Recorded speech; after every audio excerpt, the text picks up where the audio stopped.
In the fall of 1979, the sleepy coastal village of Dartmouth was cloaked in a fog so thick, even the sun forgot to rise.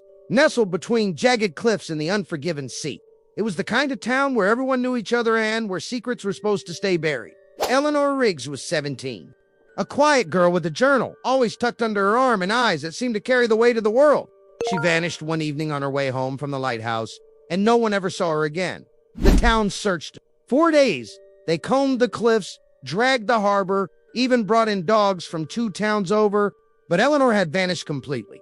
No footprints, no signs of struggle, just gone.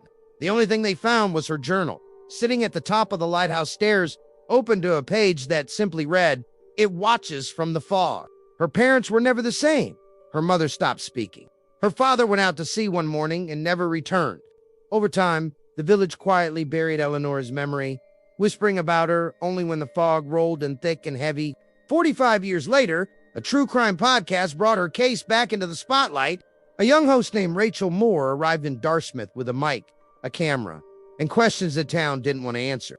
Locals warned her, told her to leave it alone, but she was drawn to the mystery, especially after hearing about the Watcher, a local legend of a shadowy figure said to roam the cliffs whenever the fog grew cold and wet. On the 3rd night of her stay, Rachel set up her equipment inside the lighthouse, hoping to record EVP electronic voice phenomena.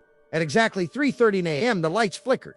The air grew impossibly still, and then the fog rolled in unnaturally fast, swallowing the base of the lighthouse.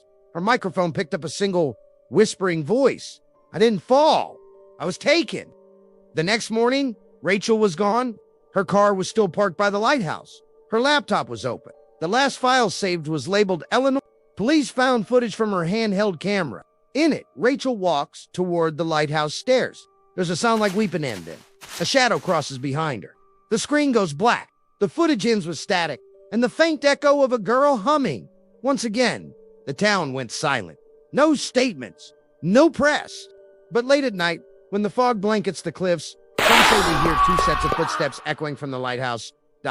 One heavy, one light, and if you listen closely, beneath the wind and waves, you might still hear a whisper.